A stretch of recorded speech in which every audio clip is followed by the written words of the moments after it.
Mikey, he's Murf. We talking Raiders and football dirt.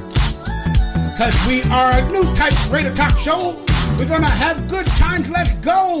It's the return of Mondays with Mikey and Murf. Yo, here we are once again, 4 months later, a quarantine in, doing our best to have a good time with the negative world. We're online. Everybody get ready for some fun.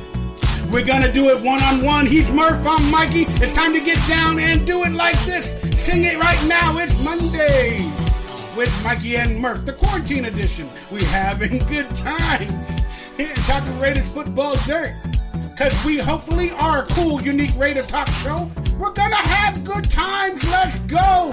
It's Mondays with Mikey and Murf. All right, here it is, Murf. We are 4 months in since our last podcast, if you will. What say you? How you doing on this quarantine Monday?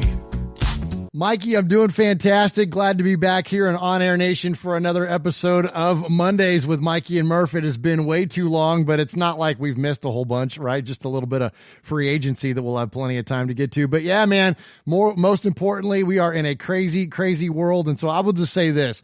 You know, when we have nuttiness that goes on like this, unprecedented environments and situations to all of our lifetimes, I'll just say that I try to remain grateful. I try to lock into the things that I can be thankful for, and whether that is your family or your connections with others. And in this case, it's our ability to use technology to still connect with people, to still connect with Raider Nation, to still talk about our favorite football team. And, you know, there's a lot of challenges in the world right now, but hopefully we can provide, sounds a little cliche, but hopefully tonight we can be a little bit of escape for you. Kind of distance yourself away from the realities of that stuff for a couple of hours while us two knuckleheads get on here and talk about some Raider football. Gosh darn it, right. So Murf, you've been rehired. A lot of people thought like either I or you were fired, but that is not the case. Mikey is his own weird person, and I have a lot of delays in life, so please forgive me. But me and Murf, we are solid as ever. And like the duet said in the 70s, we are solid. Solid as a rock.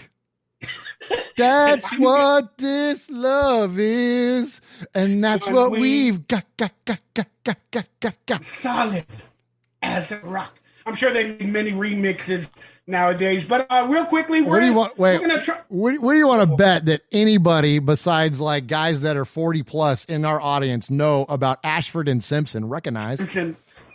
That's who they are. Oh my God! I got you, babe. Dun, dun, dun, dun. Oh. I got you, babe. People say that we don't know where me and Murf are gonna go. I got you, babe. Not even Ashford and Simpson. That's another duet that we're never gonna see again. Oh, Sonny and Cher. Yes, I'll tell you what, man. I think that one of these days, when we get into the doldrums of the off season, we just do a duets episode. We'll get on here. We'll do some Ebony and Ivory. You know what I mean? We'll do all of those. We'll do Endless Love. Like, we'll just break them all down, brother. It's hilarious. You got me. The girl is mine. No. She's mine. What is that? Michael Jackson? And Paul McCartney. Paul McCartney. Oh, yeah, man. Oh my God, we're having fun. All right, long story short, we're going to try to keep the COVID-19 talk down to a minimum. But unfortunately, it revolves almost every story in one way or another. And we'll try to keep it strictly Raiders. But there is some Raider news with the quarantine stuff involved. So please forgive us. And I know you want to have a good time. But hopefully we can make you feel better about all this stuff by the end of this episode. And we can have a good time. So, Murf, do you have anything to say to Raider Nation before we get this big event started? First off, just thank you to those of you that support us each and every week on the Murph's Fan Cave Podcast Network. That's where you can find the audio version of this show and all the rest of our Murph's Fan Cave shows, including Raiders Fan Radio. Please subscribe to our YouTube channel. We're just a couple hundred away, or less than a couple hundred away, from hitting 2,000 subscribers. And when we hit 2,000, we're going to give away, this is very self-indulgent, but it's funny. We're going to give away a Get Made t-shirt. That's the Get Made shirt that we sold canceled last year to benefit the Blitnikoff Foundation. Me and my two co-hosts, Uncle Mosh and Swag Jeff, are going to autograph it, and we're going to send you that. And then, but we're also going to include some Raider memorabilia. So we're going to include some really cool stuff, so it's not totally self-indulgent. But anyway, we're going to pick from the last couple hundred. So go to youtube.com/Murf's Fan Cave. That's MURFS Fan Cave. And so thank you to those of you that support us each and every week. We love you, and thank you, Mikey, for giving me a chance to say that. Murf, why 2K? Why 2K, Murf? Why 2K? Why 2K? 2K is a nice number. And when you're at like 18, 20 something, like it doesn't look nearly as cool as one that says 2000 and something. So I don't think you got the reference. Why 2K? I know 2K. I know 2K. You 2K. We all 2K. We all 2K right now. No, why 2K? Remember that was the virus for the computers in the year 2000. That's what I'm saying. I was like, why? I don't want to hear nothing about Y2K again. Not again. Well, there's too much virus talk, whether it be computers or real life. Well, we could talk about Y2J and do a wrestling show. Nah, honestly, get this guy to 2K, get him to 3K, get him to 10K. He deserves it. Thank you, Mikey. We're just, hey, all I need is like 180 of you. Like, just hook us up, man, and we'll send you free stuff. Like, come on, this is easy. There you go. Oh, and his links will be below. I hope I put them before the show. I might have forgot. They will be during the show. So come back a little bit later and you'll find his links below. I promise. Just remember, Murf, I messed up. You're good, brother. Just remember Murph Fan Cave. Everybody out there, support us that way. Thank you very much. We love you. All right. It's time for the headlines. Let's get right into it. And hopefully my mouse will move. My mouse does not like me. Turn the light on. Quarantined. Turn the light on. It'll move. Oh, it's been on. It just freezes because of something with flash, the graphics or something like that. I don't know. There we go. We got it moving. All right, here it is. It's time for the headline where we debate or we talk or we just give our opinions on certain headlines revolving the Raiders or NFL, which we truly, truly love. And we all know what's going on with, COVID-19 and all that other stuff. But it was just announced recently that the NFL draft has not been postponed, that it's going to go on as scheduled on April 23rd through the 25th, I believe it is. And there's a lot of questions preceding that because originally it was supposed to be in Las Vegas where we were going to celebrate our new stadium, our new home of the Raiders. A lot of Raider Nation were going to go have events. I was going to try to get down there. Murf was going to try to get down there. But now the NFL and the world is changing, and apparently it has been suspended from the Vegas location. There have not been official details on where it's going to be, how it is going to be, but the NFL wants the ratings. So far, they have not postponed it. So therefore, I ask you, Murf, your opinion on this entire NFL draft situation. Should it be postponed? How will it proceed from your perspective? And is this right or wrong for the NFL to do this? Well, first off, I'll give you a personal take on it. This sucks. Like, as a Raider fan, this is, I mean, I can't tell you how much is. So I had my flight booked. I had my hotel booked. I had everything set up. I found out after the fact that my girl, Max, she was going to fly out and meet me and surprise me there on that Friday. Like, it was literally going to be a weekend in Vegas, which is amazing, with my favorite girl, about my favorite team, with my favorite event, like around the casinos and dude, like this was going to be, and I'm one of thousands of stories. And look, and I get it in perspective. Look, the COVID talk and everything. I understand the severity and everything that goes on around that. So please understand that our takes tonight, as this revolves around these things, it's with respect to what all of the people in healthcare and all of the first responders and all those things, like those are the people that are dealing with actual problems. The fact that I had to cancel a draft trip, like boo-hoo, right? Like, so please understand that any of our comments, me and Mikey tonight, that that is first and foremost. Okay. So this is not being dismissive of any of those real world things that are going on. But so yeah, this absolutely sucked. They had to cancel this trip. A bunch of people from our listeners from all the different shows were going to be there. Everyone was going to post up in these different locations and like broadcast live. And like, this was going to be such a Raider fan centric event that it just absolutely was devastating. And when I had to call and cancel my plans. And I did that before the official draft announcements got made, and before like MGM announced they were closing their casinos, and like before all that, I just kind of saw the writing on the wall that this thing was not headed in a good direction, that the events were not going to take place, not even close to what they had planned to do. And so without that, then, you know, it was better off to just go ahead and cancel it out. So anyways, so in terms of the draft as an overall, I don't think they're going to postpone the draft, and nor should they. You still got to have a draft. Now, is it going to be a physically attended draft by, you know, Roger Goodell and the owners and the players? Clearly not. That is not going to be the case, and nor should it be. You're going to have, just like what we saw on Sunday night, where you have musicians getting together and performing from their living rooms.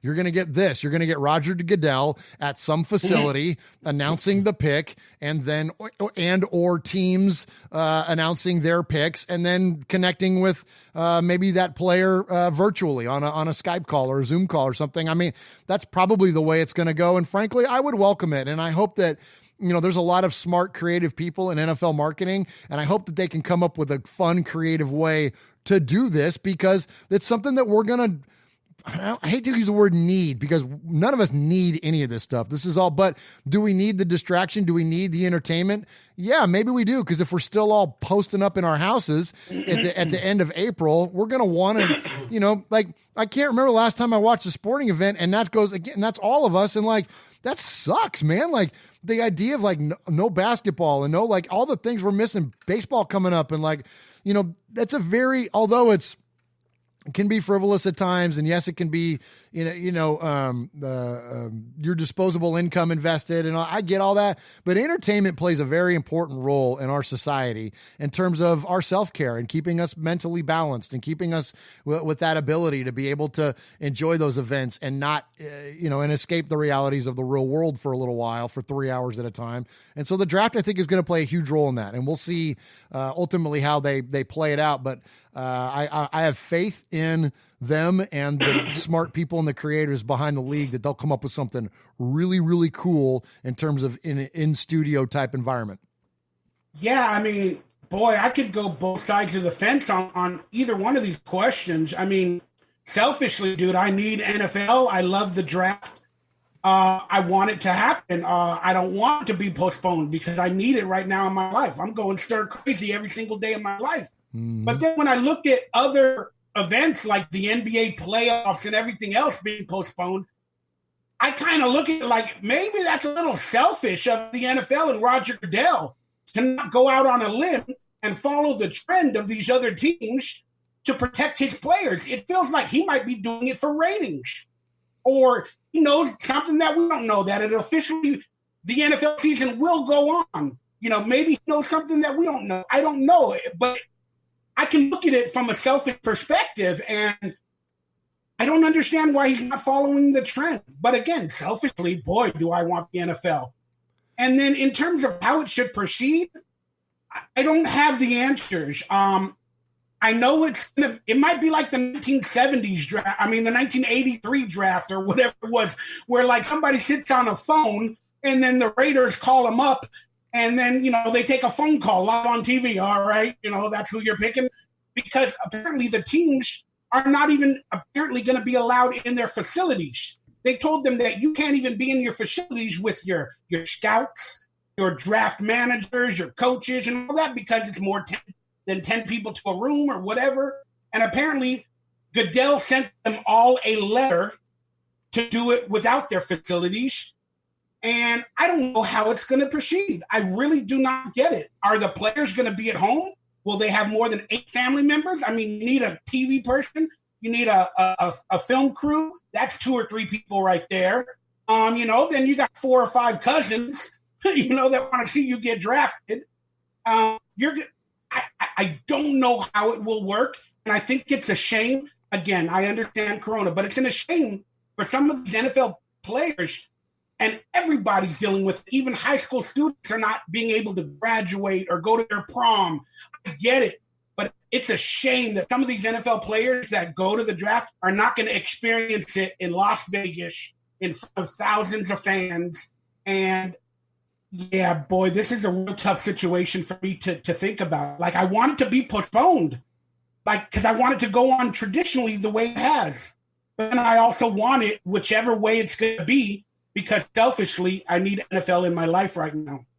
Yeah, I don't think you can postpone it. Not if there's any expectation that the teams are going to, return to any normal operations. Like, you've got to have the draft at the time in which the draft is scheduled. Like, you've got to get the players, now normally I would say you got to get them on the roof and but you got to at least at a minimum, even though they're not going to be in a facility, you got to start getting them involved with the team activities. And you could do so much of that nowadays virtually. The reason that they haven't canceled it is because it's not like the other leagues have, is that it's not a gathering. I mean, it's a gathering for us as fans. And, so those parts of it have been canceled, but the actual draft itself, the selection of players, you can do all that stuff and not have people gather up. And, as far as having the young men walk, like, I feel you, man. And, my uncle, my co-host is a high school educator and coach and teacher. And, he's all these kids, you know what I mean? Like, they're not going to get to experience, their last year of high school and all the things that come associated with that. And that's sad. And so, but we're all doing that. We're all sacrificing something. I just, talked about, my potential draft experience. So many other people have that same story. So many people have all these stories of sacrifice. And again, that's not the kind of sacrifice that they're talking about in the real world where people are putting their lives on the line. But I'm talking about like sacrificing life events. And here's one of them. These guys are going to have to sacrifice their ability to walk out on stage and hug Roger Goodell and get their number 1 jersey and doing that whole thing. But they are going to still be able to connect. You mentioned like having like a film crew and things like that. I don't have that same vision. I think what we're going to see is a lot of like what's like NFL primetime. You're going to see with Deion Sanders, you get the call. And what do you see these guys? They're on their freaking phones. They got their AirPods in and they're interviewing with Deion Sanders. Like, Deion's typically the correspondent that meets the guys on the stage, right? Well, so you have Deion virtually connect with these guys after every pick gets announced or something. I don't know. I mean, I'm just kind of spitballing, but I think it's scary, the logistics. But I think there's a way to do it. I think, and I think that it's important. And I think you have to. If we're going to have any kind of a shot to resume the NFL season, you got to get the players assigned to the teams. Like, that's why we had free agency, right? They didn't delay that. They announced those selections or those signings. Those still happened. So, we're just going to do it with the draft. It would normally fly out players like the day after the draft, and they would sign contracts maybe a week or two later. Then they'd have like a rookie mini camp within a week or two. Yeah. And none of that's going to happen. None of that is going to happen. No, but you can send Tua the playbook, or you know what I mean? Like, or Justin Herbert, whoever. You said Tua. Is that a proclamation of who might be a Raider? I'm just saying, I'm a big fan of left-handed son bitch quarterbacks that wear the number 12 and win national championships, because I'm a big Kenny Stabler fan. So, you know what I mean? If Tua's the next incarnation of the snake, come on with it. Let's go. All right. And then we'll quickly stay on this topic, but Roger Goodell sent a memo to most of the NFL teams, and let's just get that memo on screen. Let me take off the other thing. Here's the memorandum he sent to NFL teams, and let's read it because it's very interesting, and I wanted to talk about this. The memorandum went on to say to all NFL clubs, because of the unique circumstances in our country today, the 2020 draft will obviously need to be conducted in a different way. Already, we have canceled all public events. We will not be bringing prospects and their family to the draft, and the draft itself will be conducted and televised in a way that reflects our current conditions. Our staff is certainly mindful of the operational issues this presents, and our top priority is putting in place procedures that allow all clubs to operate on a level playing field so that the draft is conducted in a way that is competitively fair to all clubs.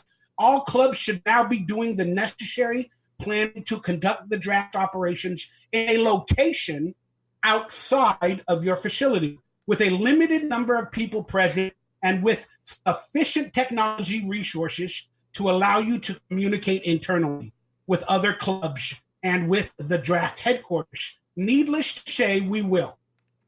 Clubs have already, this is the big statement, clubs have already reached out to us to discuss particular issues, and we encourage clubs with questions or concerns to continue to raise them with me, the members of the CEC, and or our staff. The CEC was also clear, and I share the committee's view, that the public discussion of issues relating to the draft serves no useful purpose and is grounds for disciplinary actions.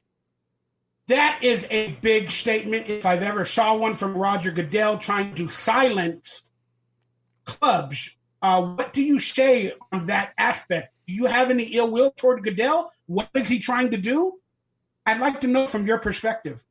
I think that what he does is that is his way of disassociating from any personal opinion. I mean, we've seen numerous times players get on the old Twitter and fire off something that they probably didn't need to fire off and hit send before their brains caught up. We've already seen a lot of celebrities post things that are, we'll just say they lack self-awareness and are very self-indulgent and, very inconsiderate and insensitive during these times.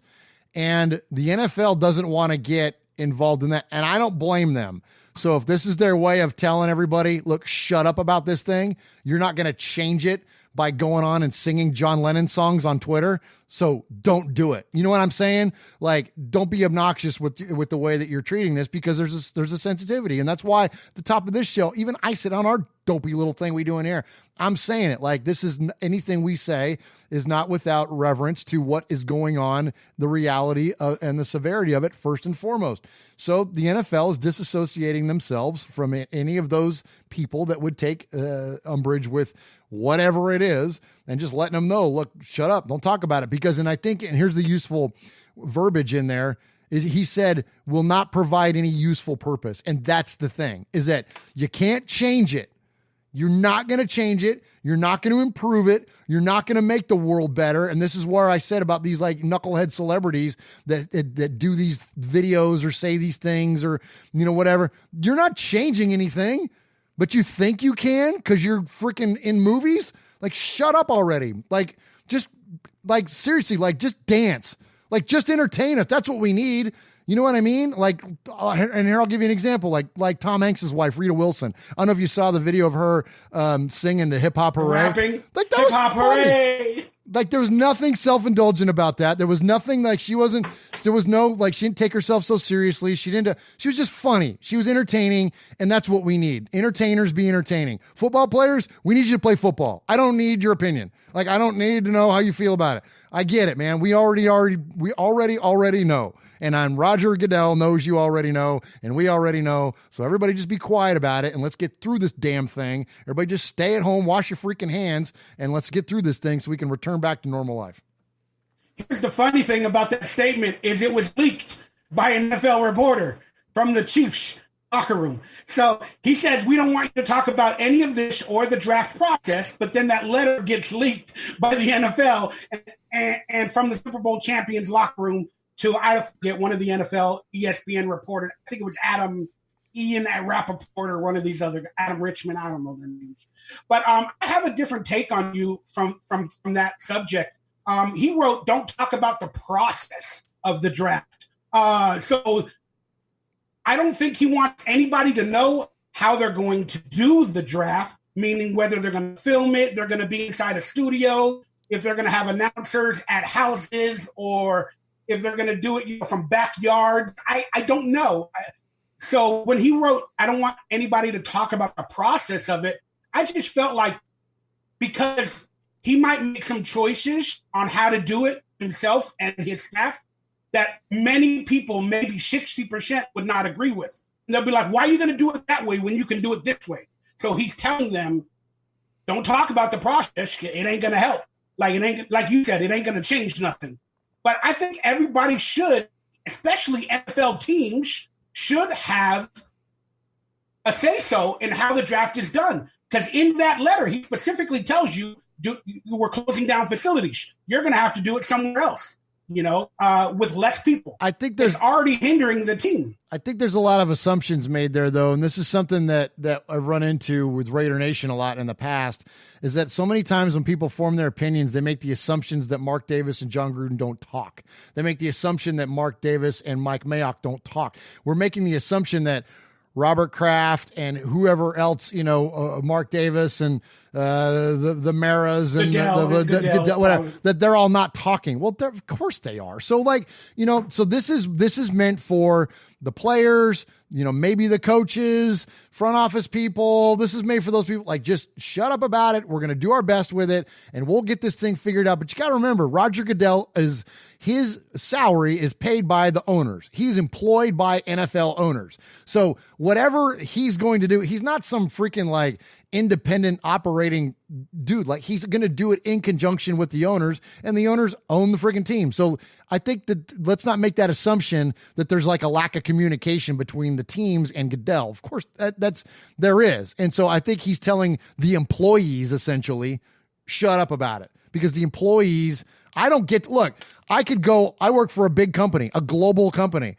I could go on social media and bitch all I want about the way they are or aren't doing things, which they happen to do be handling everything fantastically, but say they weren't and I didn't like it. What am I going to change by griping about it? Absolutely nothing. So don't be so self-indulgent. Just shut up about it and freaking, follow your orders. Let the leaders lead. So I can understand, man, but again, I have a little hatred toward Goodell, and I'm like, why are you trying to act like a mob boss and silence your critics? Let it go. All right, let's move on. Let me see if I can move my mouse. You know what? Anybody involved, all they got to do is, hey, look, they don't have to play. Just stop getting your checks, and you can say whatever the hell you want. Is that important to you? If it's that important to you for free speech, you know what I mean? You can say whatever you want. You still can. You're just going to face disciplinary action. So if it's that freaking important to you, then go ahead. Just say what you got to say and don't worry about having a job in the NFL anymore. I mean, it's a job. It's a job. It's a company. It's a business. It's a job. It's a business. Mercy's going crazy. I had this graphic that I didn't even put up there during that whole conversation. How full I am. Look at this. I made a graphic, badly, but I did a graphic. All right, let's move on to some free agency news. This is a big topic. The Raiders went out and signed Marcus Mariota, as many of us believe, to a backup deal. And the deal, this is not the total number that he's going to get, but it's a 2-year deal worth up to $37.5 million. It's basically a 2-year, $17.5 million with plenty of incentives to get him up to $37.5 million within 2 years. That is a lot of incentives to throw at one person. So I ask you the question, what is the Mariota contract with the incentives? What does that mean for Derek Carr's future as a Raider? Okay, so I don't get into Twitter battles or storms about anything, but if there ever was one that I caught a lot of feedback, it would be on my opinion on this whole thing. Okay. I saw your tweet. You said you still think he's an effing backup. I saw that tweet or that Facebook. I saw that. All right. Well, I didn't say effing, but yeah, I said you still think he's a backup. And so here's the thing. So, Marcus Mariota did not get signed to that contract with the intent of guaranteeing him a backup role. Okay, when we look at the entire history of Derek Carr's tenure with the Raiders, he's had Connor Cook, Matt McGloin, AJ McCarron, Peterman. Who am I missing? We'll just through some other random ones. Mike Glennon, Deshaun Kaiser. Right? You look at the caliber of guys that have played behind Derek Carr. None of them have been the caliber of Marcus Mariota. Now you can have Matt Flynn.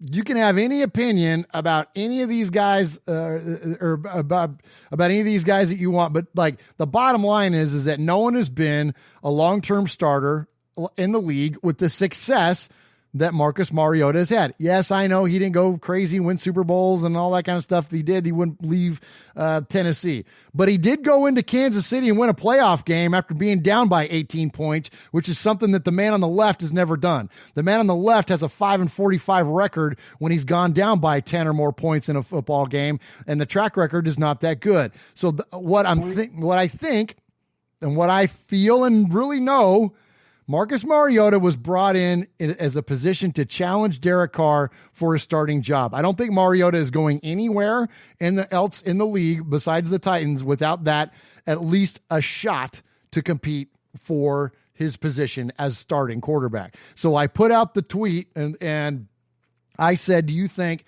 after the details of the contract came out, I said, do you still think he's a backup? Now listen, I'm no dope. I understand that he's going to be a freaking backup. I get it.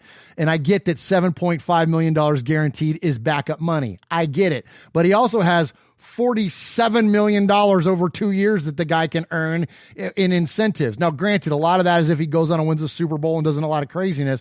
But the whole point of his contract is that should you go in and be a starter and should you grow into a successful role with this organization, you're going to get paid starter money. Well, that doesn't equate to a backup role. That's not somebody that's just going to come in and hold down the fort and the clipboard in the number 2 spot and do whatever, DC says. That's not what this is. This man is genuinely going to get an opportunity to compete for the job. And should Derek, God forbid, and I don't, won't even want to speak it out loud, but say he should get injured or say he just doesn't play well. Well, guess what?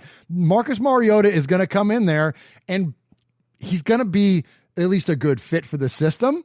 He's a good fit. They benched Carr last year versus the Jets. Whether people believe it or not, they benched him versus the Jets at the end of the game. And this dude's a good fit with that John Gruden offense. He's a good, hardworking young man. And I say young, he's young. He's 2 years younger than Derek Carr. Look, I'm telling you, the Raiders are no stranger to reclamation projects. Neither is John Gruden, especially at the quarterback position.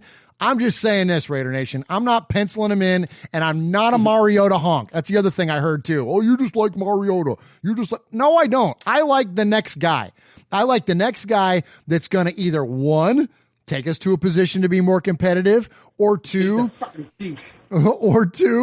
if he can drive Derek Carr to be as successful as Derek Carr was in 2016, then I'm all for that too. And as of right now, today, Derek Carr is my favorite quarterback in the NFL because he's the starting quarterback of the Las Vegas Raiders.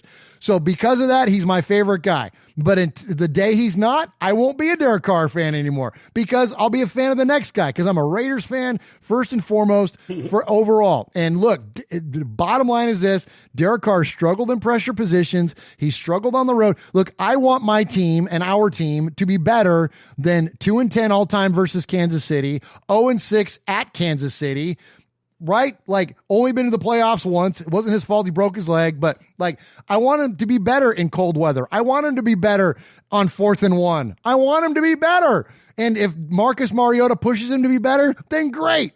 That's all I'm saying. And if Mariota ends up winning the job, then that's freaking great too. I don't care. I just want the W's. I want, as my co-host Swag Jeff said, I want the left column to have more numbers in it than the right column. And whoever gets us there, that's all I care about. So anyway. I love it. I mean, look, this is the topic of the year. Derek Carr has doubters now. Many so, maybe 50-50 in terms of Raider Nation. And it's well-deserved. I mean, look, let's be honest. It's well-deserved for Derek Carr.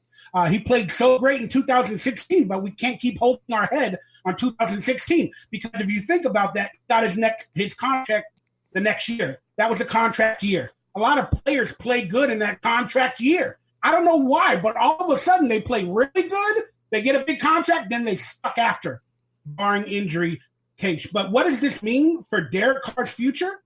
It means he's got 2 years, if that. Because think about it, the contract is exactly the amount that's left on Derek Carr's contract. They gave Mariota a starting caliber quarterback, a 2-year deal worth up to almost the exact amount in incentives that Derek Carr is getting per season, like $21 million a year. This means Derek Carr has 2 years, if that. That means Derek Carr is being watched by John Gruden.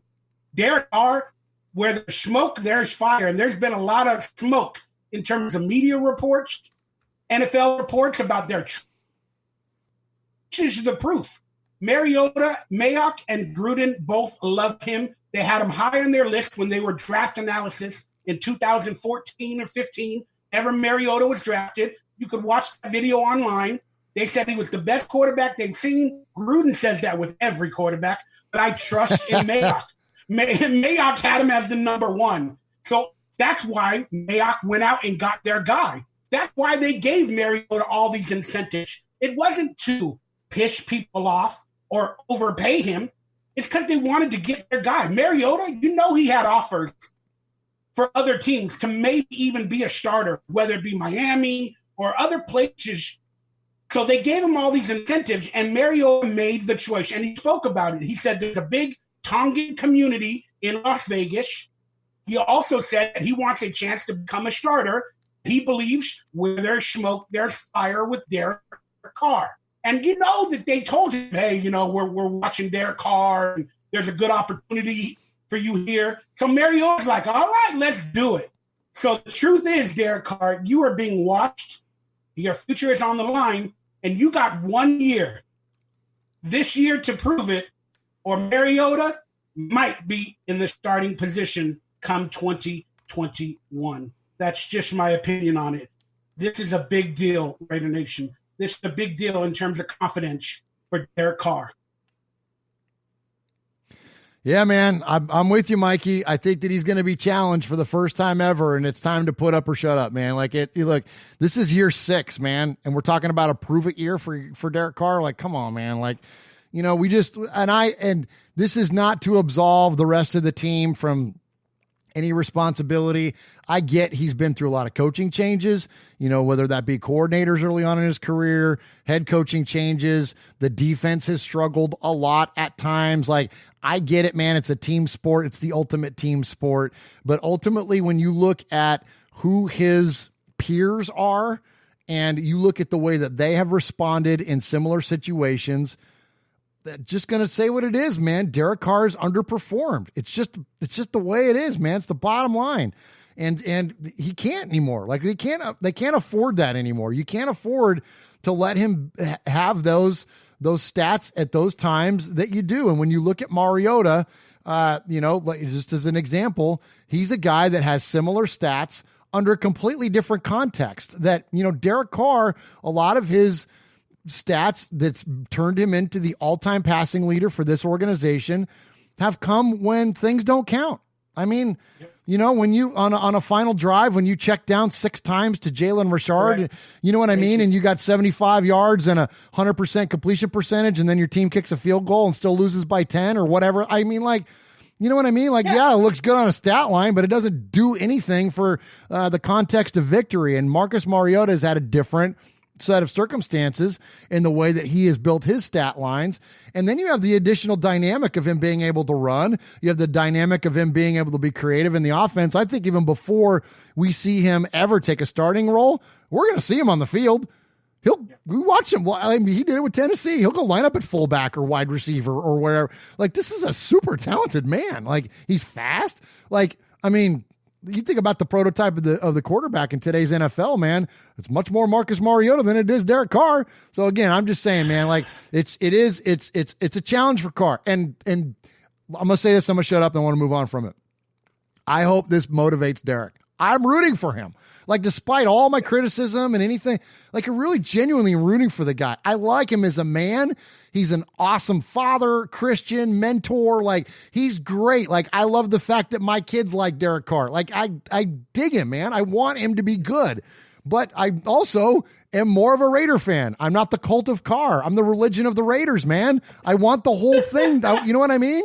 So anyways, I'll shut up now. Oh, I never heard of the cult of Carr. Some Raider guy's going to start that, dude. Some Raider dude is going to start the cult of Carr. I'll probably be a member for a week because I was a cult member and dude, where's my car? I might well be. I'm already a cult member for Raider Nation, so let's. There might be a couple already out there that are starting it up, man. I'm just saying. Oh, the cult of Carr, the cult of Derek Carr, and the cult of personality. All right, whatever. But when Derek Carr lost me, kinda was on that. I don't know the specifics, but it was like 4th down and 3. We were on our goal line. We were down by like 20. Or 4th and 1, we were down by like 28 points with like a minute left, and he throws the ball out of bounds on 4th and 1. I was like, I'm stupid normally, Derek Carr, but my goodness, I just throw the ball or dive or put it in your chest. Do something. Just throw it to the other guy. At least let somebody catch it. Something. You got to give your guys a chance to make a play. And, the other one I put up online this week was the one where he threw the pick six to Marcus Peters opening night of John Gruden's first game back at the Oakland Coliseum. I was the only time in my life I've ever sat in the black hole. I was in the black hole during that game. It was a beautiful setting. It was a beautiful night at the Oakland Coliseum. And Derek Carr throws a pick six. Granted, Jared Cook stumbled on the route, but he throws a pick six to Marcus Peters. Marcus Peters seals the game, grabs his junk while diving backwards into the end zone as an homage to Marshawn, because Marshawn's his guy, right? And I'm like, look, if that doesn't piss you off, at a minimum, Raider Nation, as you can be a fan of any player you want, at a minimum, if that doesn't piss you off and push you to desire a different result, then I don't know what to tell you. And there's only one guy that threw that pass, so I'm going to hold him accountable for it. You know what I mean? Like, stop doing that. Stop throwing interceptions to Marcus Peters. It's driving us nuts, So anyways, all right, I'm done. Let's move on, please. All right, we'll move on after this. Real quick, just in the preseason when Derek Carr won his job over Matt Flynn, he had not a care in the world. And he would throw dimes down 30 yards down the field. But that's why Mariota's been brought in, because Derek Carr no longer throws the ball down the field. He doesn't no longer trust himself. And Mariota, even though he gets sacked and all that, he at least throws the ball down the field. And Derek Carr, for the latter part of 2.5, 3 years, has given up on throwing the ball down the field. Hey, I got a question for you. Here's another one that hit me too. And I said I was done. I lied. So here's the other thing. All right. So when we talk about players that make others better around them, right? Name me, and this is seriously, and I could only land on really one big one. Name me the signature play of the positive, not the negatives. I'm not talking about breaking a leg and fumbling the ball through the end zone and Marcus Peters picks. I'm not talking about that. Name me the one positive signature play, signature highlight for Derek Carr.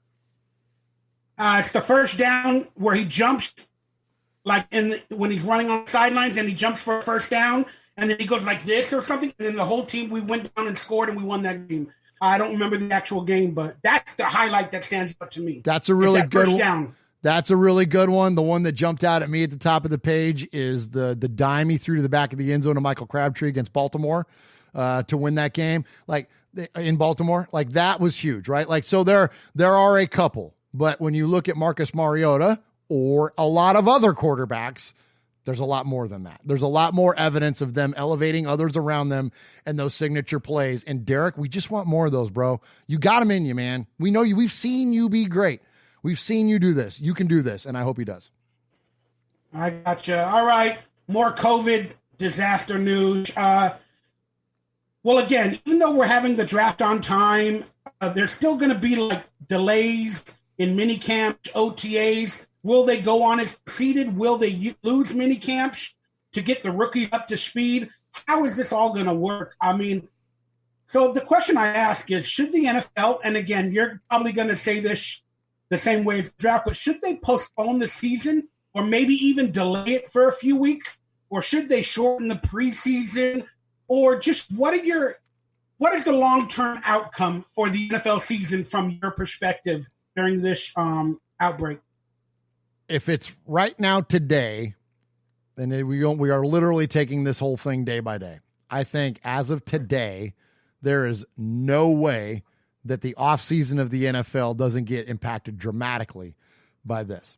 Whether that's cancellations, and it can only be cancellations, because where they make their money is the start of the season. I think the start of the season is far enough away. We're talking about September, right? We're still far enough out of that. You could even get into canceling preseason games, which gives you August. So for us to return to a little bit of normalcy by the end of August, I don't see that as being as much of a challenge at this point. Okay. But that's today. But everything else in between, thankfully the NFL has some really doldrum months when it comes to June and July. It gets really hot. Viruses have it's a challenge for them to continue their patterns and their whatever dominance. Yeah, exactly. So I think that it's got a lot going for it in terms of the regular season. But I don't see any way that, like, I think OTAs and mini camps and stuff, those are just going to be gone. Any of those voluntary workouts, any of that stuff, I think that stuff is going to be completely gone.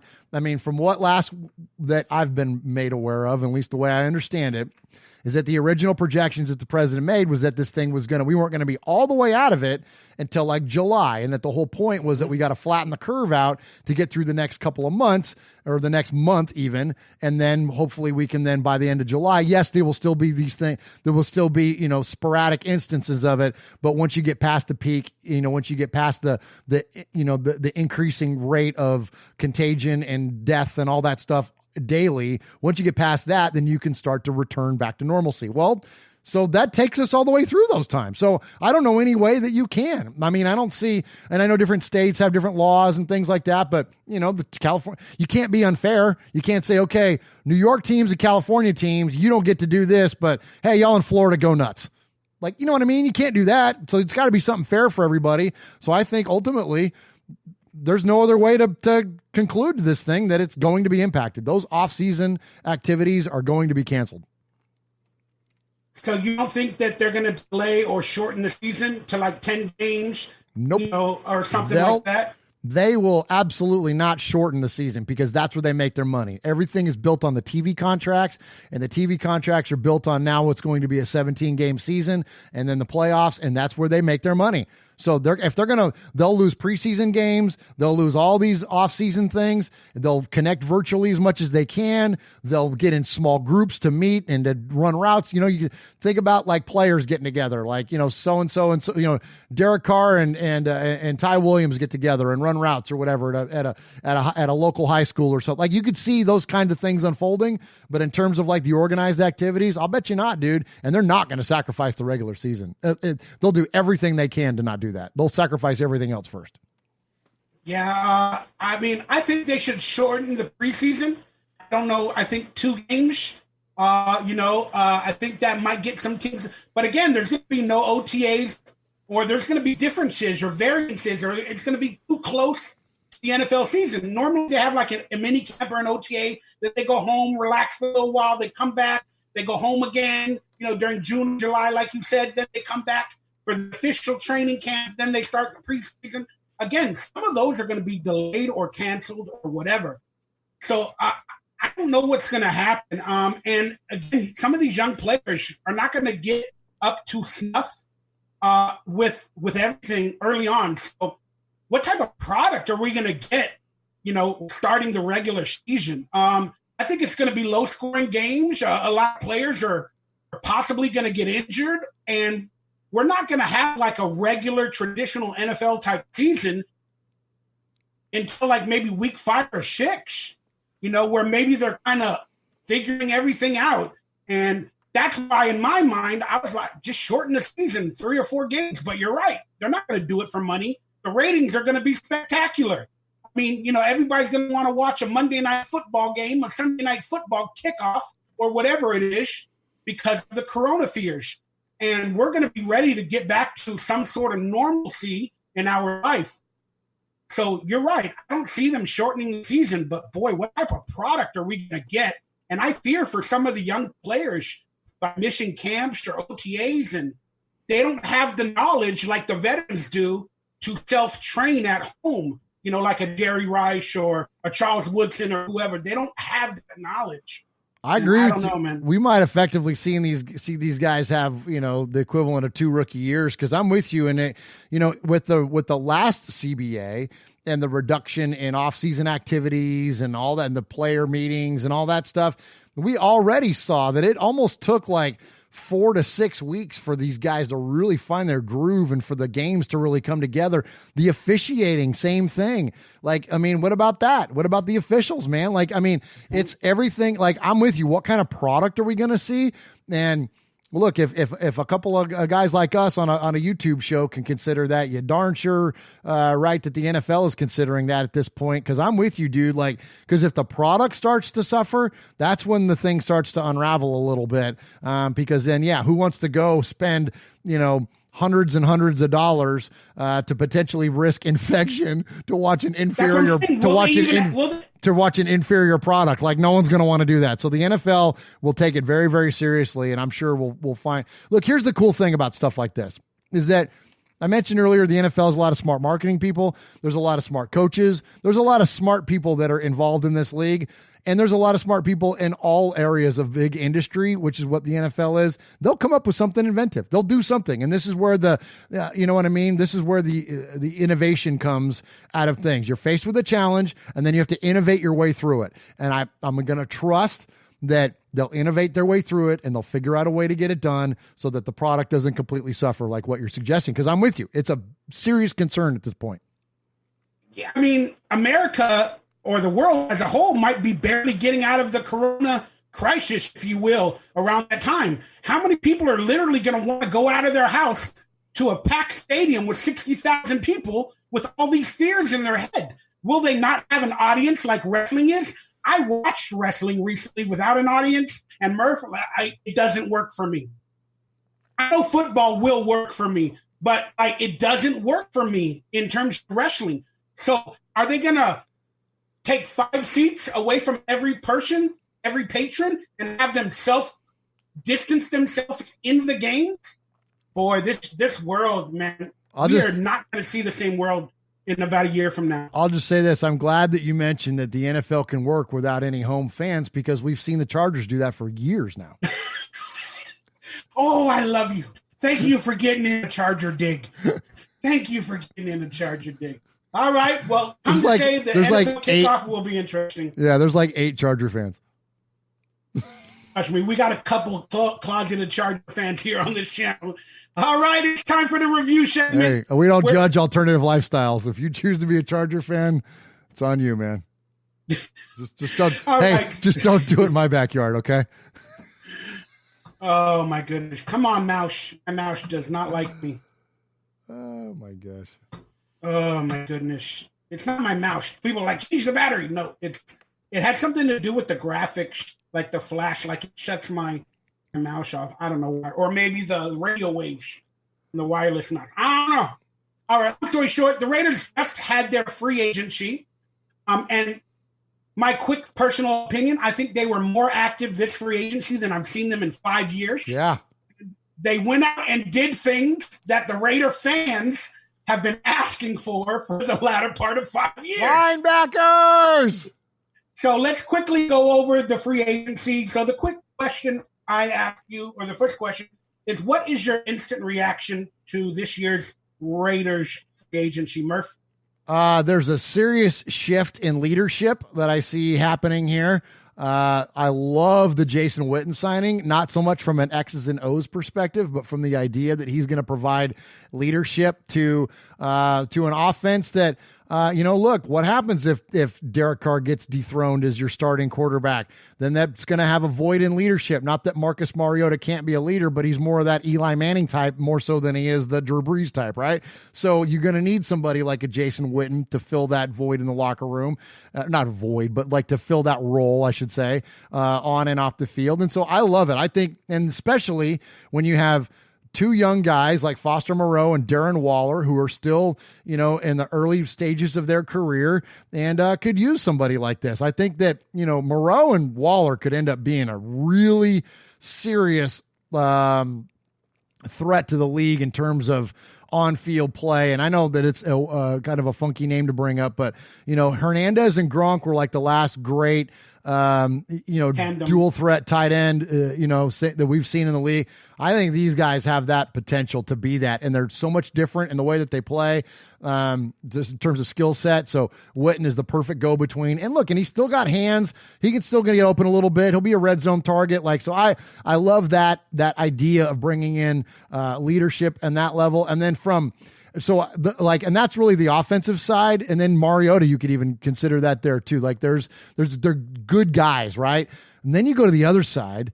So not only are they good guys, at least by all accounts. Real quickly, the reason why I got them in blue is because they're all Cowboys. They're all Cowboys, exactly. I wanted to point that fact out. And there's your Rod Marinelli factor right there. And then on the defensive side, not only do you see some good guys in there, but these are some ballers right here. Like these are guys like, and I don't know how detailed we're going to get on breaking down each player, but I'll just give you a quick on the linebackers. Cory Littleton and Kowski, as I learned is how you pronounce his name. Both of these guys can cover, dude. And not only can Kowski cover, but he can get after the quarterback. But Cory Littleton, dude, like, let's not forget, this guy picked off Tom Brady in the Super Bowl. Like, this guy's legit, man. Like, he's a freaking playmaker. And that's what we've lacked on a lot of positions, frankly, is playmakers. We've lacked guys that can, Tyre Whitehead rang up 109 tackles or whatever the heck it was that he had this year, but he didn't record a sack, a fumble, a recovered fumble, a pass breakup, an interception. Like, he didn't record any stats, so he didn't change the game. All he did was tackle people when they ran close to him. You know what? And I say all, but you know what I'm saying? Littleton is not that guy. Littleton's the guy that's going to also win that same Super Bowl. He also broke up a pass that Tom Brady threw over the middle. So he's a playmaker. Kowski, this guy, same kind of dynamic, is able to cover in open space. Didn't get as much playing time as like with somebody like Littleton did. But again, I mentioned the idea that he can rush the quarterback. We've seen him go in and pass rush against players like Aaron Rodgers and against the Packers and create a lot of freaking disruption in the backfield. But then also, there's footage out there. If you look for it, this guy can run. So there was one in particular where, we play that like cover 2 style defense, right? Where that middle linebacker has to drop and cover like a middle to deep middle portion of the field at times. And Tyre Whitehead got burned notoriously all year long in that role last year. There's footage out there. This guy keeping up his space. Now, he's not taking off from the line of scrimmage and running step for step with this guy all the way downfield, but he picks him up in the middle of the field and he follows him into the deep middle part of the field before he turns him over to a safety, and he's freaking on Tyreek Hill. Like, come on. You got a guy that can run with Tyreek Hill for freaking like 20, 30 yards or 25 yards. Or maybe not even that much. Maybe it was 15. But still, point being, he kept up with Tyreek Hill for the portion of the field that he was responsible for. Like, he's a special teamer as well. He can kick PATs. He's kicked 2 PATs out of 3. Nick Kowski or whatever his name is. Kowski. That should be his sack celebration or interception, because I call it quiet. So he should go quiet. Owski. Like, quiet. I made you do an ouchie. I don't know. Yeah, man, I'm excited about those two guys. And then real quick, Nassib is a great addition because he'll be able to play versatile. He can get outside and inside to free up, hopefully, Farrell and of course Max, who doesn't need as much help. I think Apple is your day one starter, opposite of Darryl Worley. Heath is really? also. You think Eli Apple's the starter? Wow. Oh, absolutely. I think that they were all in on Chris Harris, and once they couldn't get right on the money on either side, I think that Eli Apple was then the targeted starter, and then I love Jeff Heath. I think is going to be a great addition. Hopefully, maybe in relief. I'm thinking there might be a chance we could draft a safety. We'll see. But I think definitely in relief. So you got like your backfield back there, your defensive secondary back there. You're looking at like your Heath and obviously Abram, and then Eric Harris, right? Like it's starting to flesh out a little bit. Joyner is your slot cover, and then Collins, man, same thing as Nassib, gives a little bit more of an interior presence, although that's all he does because he's a tackle. But where Nassib can move in and out. But man, Collins, dude, like that's great, man. Like there's a lot of impact, and then there's a lot of depth, and then offensively there's a lot of leadership. The only thing I'm not looking forward to is Nelson Aguilar drop passes, because we've had enough people that can do that. So hopefully, I don't know what's going on with that signing there. And then the last thing, and I'll say this before and I'll shut up. Eric Kush. Oh, his jersey's going to sell 1,000 million versions of the Kush jersey. And especially he put up an Instagram post that said Kush 69. Every stoner in the Inland Empire is going to buy 2 of these things so they can wear one and then put one up on the wall.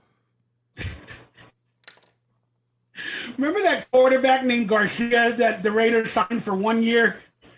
Ooh, Jeff Garcia?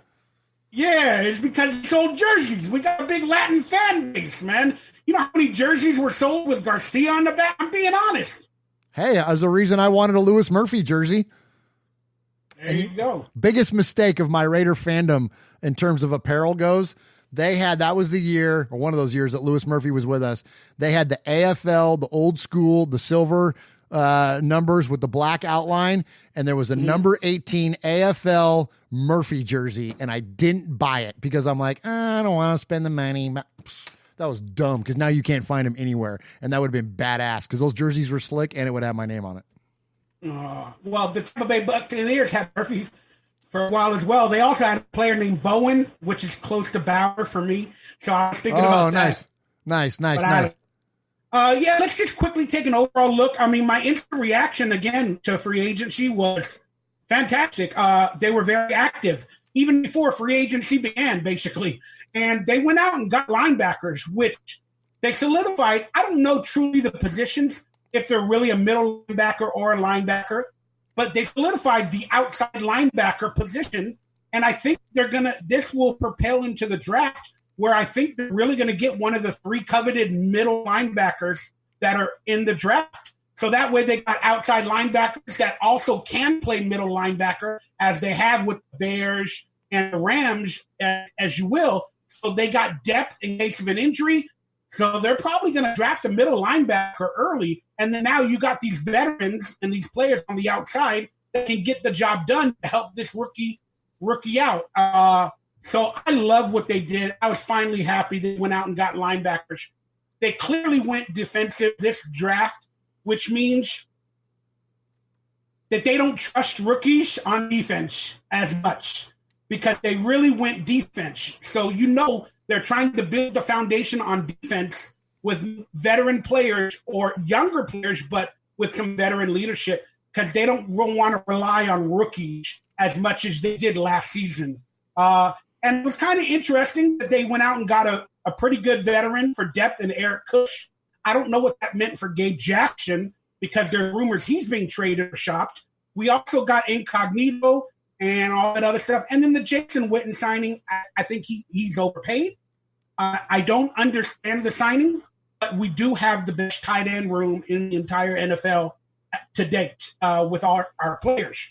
And Jason Witten, I think he was also brought in not only for veteran leadership and knowing the game plan, he's a good red zone threat. Darren Waller only had 3 touchdowns last season, and he had over 1,000 yards. Jason Witten had 6 touchdowns and like 300 yards last season. So, that just shows you his red zone presence. But Jason Witten has worked with Tony Romo. Jason Witten has worked with Dak Prescott. Jason Witten is no slouch to speaking his voice, even called out the owner of the Cowboys at one time a couple of years back. So he will call out Derek Carr in the red zone and for not throwing the ball and not believing in himself. He will call out Derek Carr.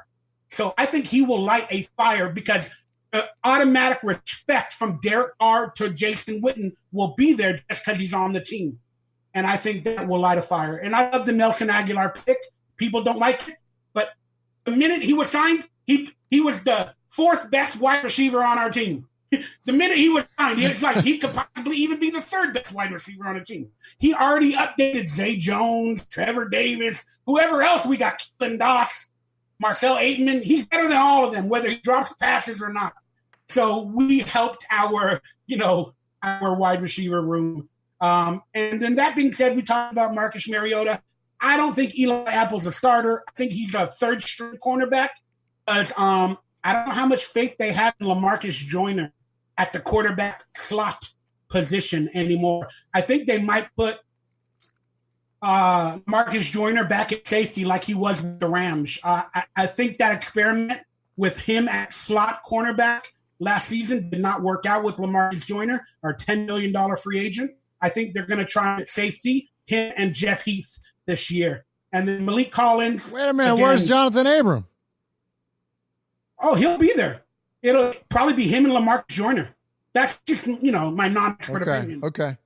We got Eric Harris and Dalen Levitt, to back up those players. And he could be a cornerback for depth, LaMarcus Joyner, if he needs to be, or he could also be a safety because he's played that position. And Malik Collins, and long story short, Rod Marinelli convinced Paul Gunther to get basically and Gruden 4 players from the Cowboys on our team. Not only that, 3 defensive players that could have a big impact on the defense. Paul Gunther's job is on the line just like Derek Carr's job is on the line. Yeah. I think there's heat on Gunther this year. I don't know how there can't be. Right? Like there's got to be. Like just like what there was with Carr. It's like regardless of what you like or dislike, it's a result oriented business, and I don't think that there's any way you can look at Gunther and his track record so far with the Raiders and not think that there's some heat on him, man. Again, especially when you got Murad Marinelli in the building. Like you got I'm saying. You got a guy that can literally like step in at any point and run the freaking defense. That's what I'm saying. So if Paul Gunther, struggles like he's done the previous 3 seasons or whatever with the Raiders, now Rod Marinelli comes in as the de facto coach, and then he's got these players that he already knows how to work with and how to coach and put them in the right positions, because these players were with him in 2016 and 17 when he had his best years as a defensive coordinator with the Cowboys. So Paul Gunther, boy, your job is on the line, and you might not be the defensive coach by the end of the season. You had plenty of Bengal players that came back to this team that didn't play good under you. So now we're going to find out about the Cowgirls. All right, so quick question. Where are they? Let me look at my script. All right, give me your best and worst pickups in free agency for the Raiders, from your opinion. The best and the worst.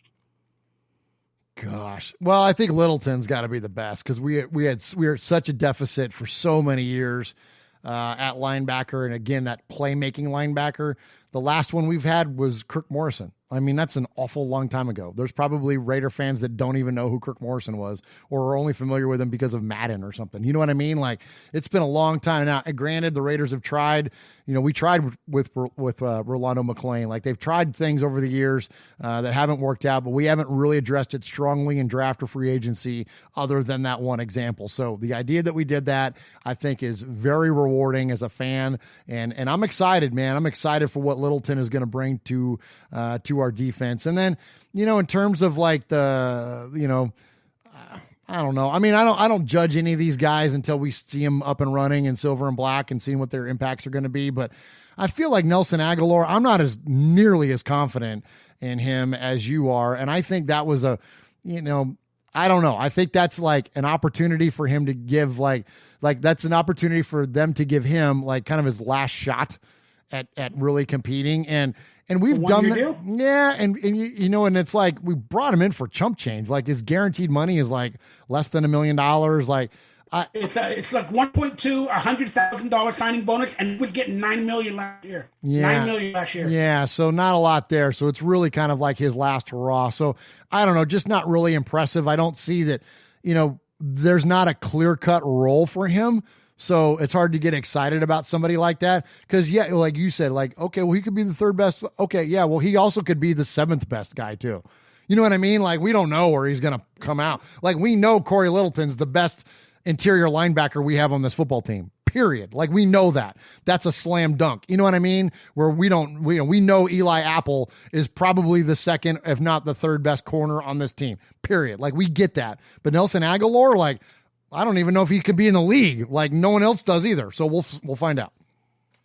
All right. So for I'll go a different route. For my best pickup, I'm going to say it is Marcus Mariota, only because I want to see what Derek Carr has. Again, I love Derek Carr. I think he's the starter. I think he's going to ball out this year. But this needed to be done. Marcus Mariota needed to come to this team to maybe open up something with Derek Carr, or to close something with Derek Carr, whether that be his chapter as a Raider or I don't know. But I'm going to consider that the best pickup to propel this team in any way moving forward, whether Derek Carr balls out because of the competition, or whether he fails and then we can draft a quarterback next year or the previous year or whenever and move forward. That's my best pickup. My worst pickup, I'm just going to say this again, I believe it is Jason Witten, only because I think he's getting $5 million because Gruden loves stars and superstars. I know he will bring some veteran leadership to this team, but you didn't have to pay him $5 million to do that. You could have brought him in as a counsel. You could have brought him in, as a coach when he didn't get picked up by any other team. I mean, if the Cowboys released Jason Witten, that means he probably wasn't going to be picked up by any other team, or even for $5 million. But, I'm all cool with it, but I think that was the worst pickup because I don't see him scoring a lot or being a playmaker that much. But again, there is an injury concern for Foster Moreau that we don't really truly know the nature of, because why are they bringing on all these tight ends and all that other stuff? And Foster Moreau went down with a horrific leg injury last season, so we don't know the basis of that. That being said, that's my best and my worst. What is the next question, if I can read this? Where are we? All right, give me your overall grade in free agency for the Raiders. Gosh, pretty strong. A-. All right, I'll give it a B+ because I need those vitamins in my system. And then who did they miss out on? Was there a certain player or two that you just like, why didn't we even get him or go after him? I mean, yes, it would have been nice to see Chris Harris Jr. be a Raider.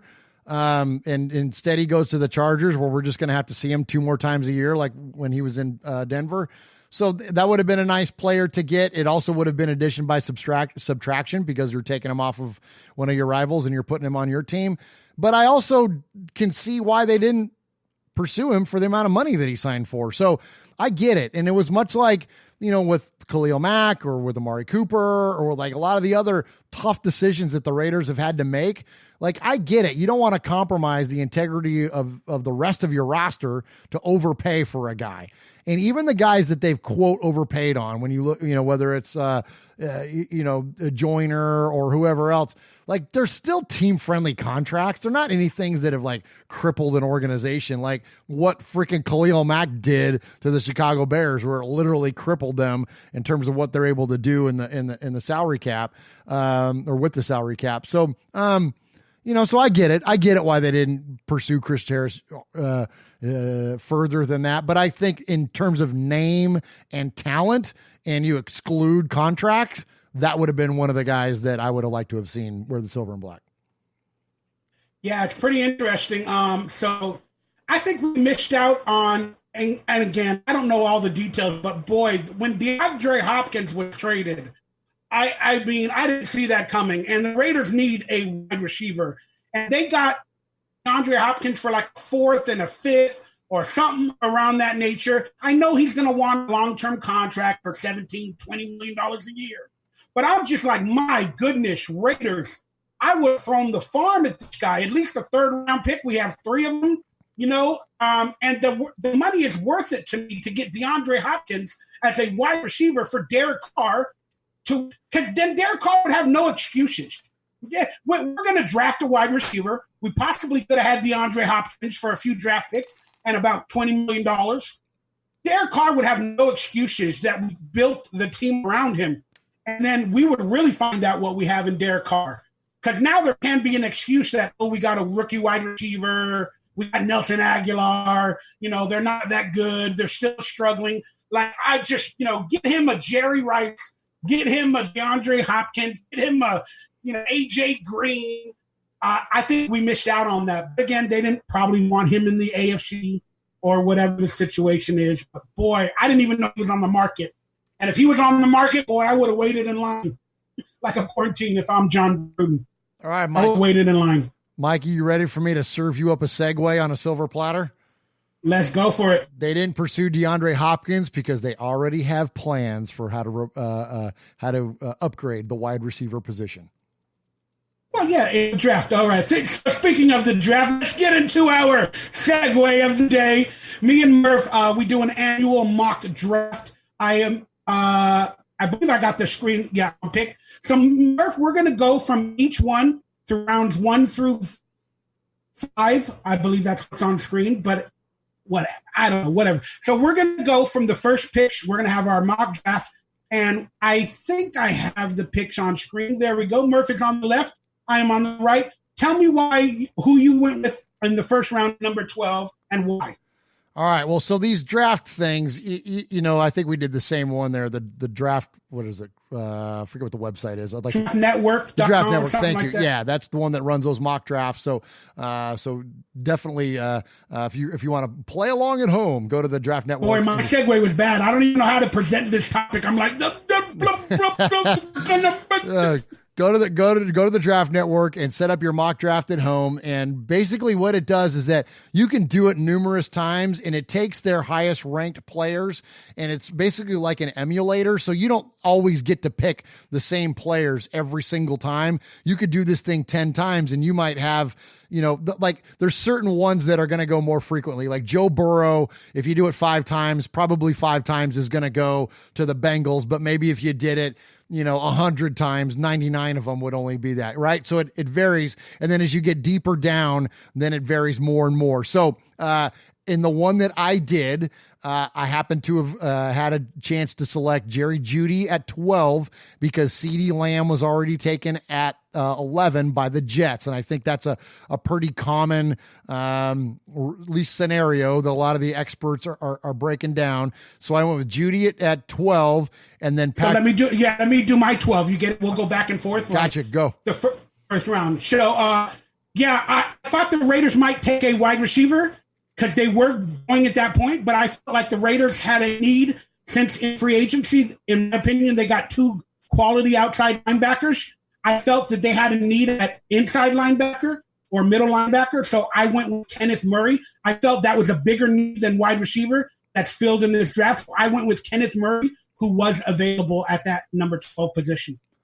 Excellent. And basically we kind of flip-flopped our order and picked the same position. So while you picked Murray at linebacker and I picked Judy, the next pick, I picked Patrick Queen at linebacker from LSU at 19, and then you picked Judy at 19. So we picked the same player in 2 different spots, and then we picked the same position in the other spot. So I think that at least for whatever our analysts' minds are worth, that we kind of recognize the need for both of those positions. And here's the thing, in terms of wide receiver, they could have made a move for somebody like DeAndre Hopkins, but then been faced with a big giant contract coming up. You draft somebody like Jerry Judy, and now guess what? We don't have to pay him for 4 years. I mean, you got to pay him, but you got to pay him on the rookie wage scale, and that's nothing compared to somebody that's a potential Hall of Famer like DeAndre Hopkins and the kind of money that he's going to command. And then so I picked Patrick Queen at 19. He's going to fill in nicely. I think with Kowski and with Littleton, if that rounds out your your linebacker, it's been a while since we've done the show. If that rounds out your linebacker room, like in terms of your interior, like that's legit, bro. Like that's those 3 guys. Like you'd have to, I mentioned Kirk Morrison earlier. You'd have to go back to the days of like Kirk Morrison, Thomas Howard, and Robert Thomas since the last time we had 3 guys that could represent the position and stand up and play down in, down out. And if that's the case too, Mikey, I said what I said earlier about LaMarcus Joyner being a great slot corner, but that would also, if they go linebacker, leads to your theory that maybe they're looking to back Joyner up more, having him play deeper as more of a safety, because now you got 2 linebackers that can cover in Kwiatkowski and Littleton, and Patrick Queen or Kenneth Murray are your guys to stand in there and defend against the run and to play those like first and second downs, right? So I don't know, a lot of thought there, man. And I think you and I went about it a little bit different, but we had the same, desired result in the end. Yeah, I might be favoring Kenneth Murray over Patrick Queen just because he's from a big school, Oklahoma, and also he's got guns, man. I saw some videotape and that boy looked like a Raider. That's all. Like he looked like a Romanowski clone, even though he's probably not on steroids. And then I went with Jerry Judy over CeeDee Lamb because CeeDee Lamb at that point was taken. But there's also a player that was available in Henry Ruggs at that position. And he's the speed wideout, but he hurt himself at the combine. I don't really know the layout of him hurting himself and how much that will affect him. So Jerry Judy is the route runner extraordinaire, and I believe he fits a need for this team better than CeeDee Lamb or a Henry Ruggs because they need a Tim Brown clone in Gruden's offense. And I think Jerry Judy might be a Tim Brown clone. Then we'll go back to you. So at number 80, I went with an offensive tackle. I might have went quarterback as I first thought in my mock draft 1.0. But again, I saw Gruden pick Eric Bush in free agency. So it got me thinking about maybe he doesn't trust these younger players like Brandon Parker or Lester Cotton Sr. And he may move on from Gabe Jackson next year or something like that. So I went Isaiah Wilson out of Georgia at offensive tackle just for depth and in case something happens to our tackles. I don't know why, but I just went offensive tackle. Well, this is funny because, again, you and I arrived at the same conclusion. So these picks for the Raiders are coming in at 80 and 81. So you took Isaiah Wilson at 80. I took him at 81. So, like, it's effectively the same pick there, right? So, and for everything that you just said. So I won't rob any of your thunder because what you said was exactly my thought process as well. So I took Jalen Hurts with the other one.